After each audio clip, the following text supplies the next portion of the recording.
Hello guys, दोस्तों welcome back to the restless world. और आज मैं आपको नहीं बताने वाला कि आप इस चैनल पे कम ही हंस सकते हैं, क्योंकि यार मैं एक बात हर वीडियो में बता बता के पक गया हूँ और अब और नहीं मुझसे कहा जाता। तो अगर तो आप इस वीडियो को देख रहे हो तो ठीक है, और अगर नहीं देख रहे तो मैं क्या करूं, फिर जॉब छोड़ दूं? नहीं देख लो ना यार। कौन सा तुम्हारा इमली का एपिसोड देखना रहता है, बाद में देख लेना। और दोस्तों आज का हमारा टॉपिक है बहुत ही खास, जिसको सुनने के बाद आप कहेंगे बकवास, क्योंकि आज हम बात करने जा रहे हैं एक ऐसी वस्तु के बारे में जिसको आपने देखा कम और उसका प्रैक्टिकल ज्यादा किया होगा, क्योंकि उसका नाम ही प्रैक्टिकल है। तो चलिए इस बकवास को हम शुरू करते हैं। तो ये बात है उस जमाने की जब मैं अपनी क्लास में शांति के साथ बैठ समझ रहे हो? समझ रहे हो आप? शांति मतलब साइलेंस, कुछ और मत समझना। तुम्हारा भी ना यार मूवीज देख देख के तुम्हारा दिमाग नल्ला हो चुका है, अब तुम्हें हर बात में गलत चीज दिखती है। चलो कंटिन्यू करती हैं। जब मैं अपनी क्लास में शांति के साथ बैठा था और मेरा दिन बहुत अच्छा जा रहा था यार, पर तभी मेरी दाईं आंख फड़फड़ाई और सामने से एक मैडम आई और उसके हाथ में थी हमारी कंप्यूटर की प्रैक्टिकल्स, और आके कहने लगी, तुम में से जिन जिन गधों ने पिछले साल की प्रैक्टिकल इस साल सबमिट करा दी वो जरा खड़े हो जाओ। मैंने कहा वो पिछले साल की प्रैक्टिकल्स, वो तो मैंने भी लगाई हैं। और तभी मेरी आंखों के सामने से सब कुछ गायब हो गया और मुझे चांद सितारे दिखने लग गए। वो खाने वाले नहीं, दूसरे। और मेरे दिमाग ने मुझसे कहा कि बेटा आज तो तू गया, आज तो तेरा गेम ओवर है, दी एंड, अबे तुझे तो कोई रिवाइव भी नहीं देगा। पर फिर मैंने अपनी आंखें बंद की और मैं किसी तरह से खड़ा हो गया।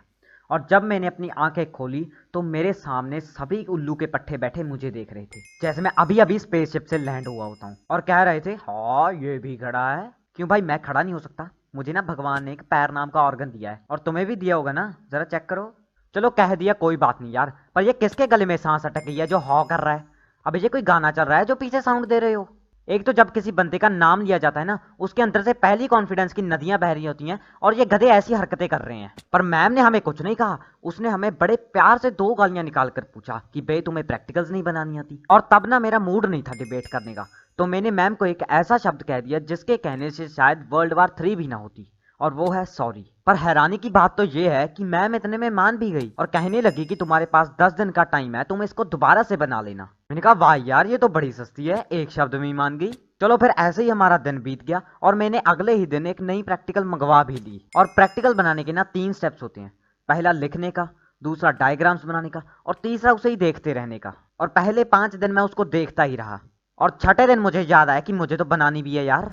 फिर मैंने शुरू किया लिखने का काम, और पहला पेज तो मैंने इतना सुंदर लिखा कि एक आध तो देख के बेहोश हो जाता। पर लास्ट पेज पर मैं हार्ट बीट लाइंस ही बना रहा हूँ। पता है क्या है यार, जब हम कोई चीज नई नई लेकर आते हैं ना, तो उस पर सुंदर सुंदर लिखने की तड़प ही ऐसी है ना। नहीं नहीं नहीं, सुके सो। पर मैंने 2 दिन में ही लिखने का सारा काम पूरा कर लिया। मैंने कहा यार ये तो बहुत आसान था। फिर जब मैंने डायग्राम बनाने के लिए पहला पेज खोला ना यार, तो दुनिया ही चेंज हो गई यार। पहली डायग्राम में कुछ दिख ही नहीं रहा था, ऐसे लग रहा जैसे ब्लर इफेक्ट डाल के प्रिंट की हो। मैंने कहा चलो कोई बात नहीं, डब्बे से ही तो बनाने हैं। फिर मैंने भी अपनी कलाकारी दिखा दी, जहां पर पावर पॉइंट होना चाहिए मैं वहां फ्री फायर के लोगो बना रहा हूँ। और भैंस की टांग गरेना की स्पेलिंग गलत हो गई यार।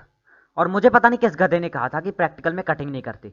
मैं पेंसिल से लिखा भी इरेज नहीं कर रहा कि कटिंग नहीं करनी। मैंने कहा ध्यान हटाओ, और अगली शुरू कर दी। फिर पता नहीं मुझ में कौन सी नौबिता की पावर आ गई, मुझे डायग्राम्स बनाने में ही 3 दिन लग गए, और 3 दिन बाद फाइनली मेरी प्रैक्टिकल पूरी हो गई। फिर जब अगले दिन मैं स्कूल गया और मैम ने कहा कि जिनको प्रैक्टिकल बनाने के लिए दी थी वो अपनी प्रैक्टिकल दिखाओ, तो मैंने अपनी प्रैक्टिकल उठाई और जाकर मैम के सामने दे मारी, और फिर ऐसे ही आकर बैठ गया।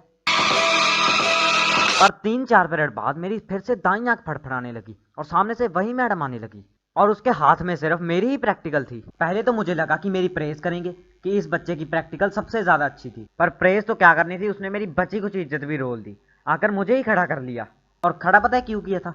उसने चाहे सारी प्रैक्टिकल में कुछ ना देखा हो, पर भैंस की टांग फ्री फायर का लोगो देख लिया और कहने लगी कि ये क्या है। मैंने कहा टास्क बार। तो कह रही है स्टार्ट मेन्यू बना है। मैंने कहा शायद होगा। बस फिर उसने 3-4 गालियां और दी और मैंने फिर से कह दिया सॉरी, और वो फिर से मान भी गई यार।